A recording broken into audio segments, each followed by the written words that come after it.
اگر آپ دیکھیں کہ بھئی میرے اوپر لوگوں کا حسد زیادہ ہو گیا، فلاں ہو گیا، تو آپ کو اللہ نے قرآن پاک دیا، قرآن پاک کی صورتیں پڑھیے، اللہ آپ کا محافظ بن جائے گا۔ چنانچہ علامہ جلال الدین سیوطی رحمۃ اللہ علیہ نے ایک بات لکھی ہے جو آپ لوگوں کے لیے امید ہے کہ بہت فائدہ مند بات ہوگی، خاص طور پہ علماء طلباء کے لیے، اور اس کے بعد آپ کو عملیات والوں کے پیچھے نہیں بھاگنا پڑے گا۔ ہوتا ہے نا یہ جادو اور ٹونا اور فلاں اور ان کے پیچھے بھاگو، کوئی ضرورت نہیں۔ قرآن آیا ہی اسی لیے ہے کہ ہماری پریشانیوں کو دور کر دے۔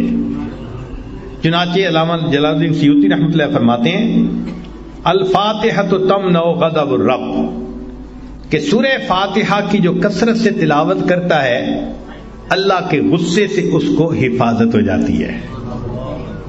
یاسین تمنع عطش القیامہ، جو یاسین شریف روزانہ پڑھتا ہے اللہ تعالیٰ اس سورت کی برکت سے قیامت کے دن کی پیاس سے اس کی حفاظت فرماتے ہیں۔ الدخان تمنع من احوال القیامہ، سورہ دخان جو پڑھتا ہے اللہ تعالیٰ قیامت کے دن کے خوف سے اس کو امن عطا فرماتا ہے۔ الواقعۃ تمنع الفقر والفاقہ، جو سورہ واقعہ کی تلاوت کرتا ہے اللہ تعالیٰ رزق کی تنگی سے اس کی حفاظت فرماتے ہیں۔ الملک تمنع عذاب القبر، سورۃ الملک تبارک الذی بیدہ الملک، اس کو باقاعدگی کے ساتھ پڑھنا یہ قبر کے عذاب سے انسان کو بچا لیتی ہے۔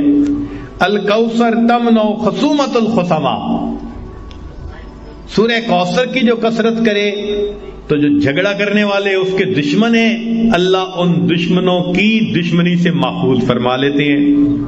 الکافرون تمنع الکفر عند النزاع، جو سورہ کافرون کو پڑھتا ہے کثرت کے ساتھ اللہ تعالیٰ موت کے وقت کافر بننے سے حفاظت فرما دیتے ہیں۔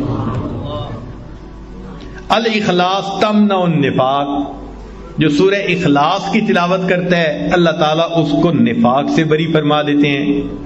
الفلق تمنع حسد الحاسدین، سورہ فلق کی تلاوت زیادہ کرے گا تو اللہ حاسدوں کے حسد سے بچائیں گے۔ والناس تمنع الوساوس، اور جو انسان سورۃ الناس کی کثرت کرتا ہے اللہ شیطان کے وساوس سے اس کی حفاظت فرماتا ہے۔ اب اللہ کے حبیب صلی اللہ علیہ وسلم نے ہمیں یہ باتیں بتا دی تو ہمیں کس بات کی پریشانی؟ کوئی حسد کرتا ہے، کوئی دشمنی کرتا ہے، کوئی اپنے ہمیں نقصان پہنچانے کی کوشش کرتا ہے، دل میں یقین رکھے نقصان پہنچانے سے بچانے والا زیادہ بڑا ہے۔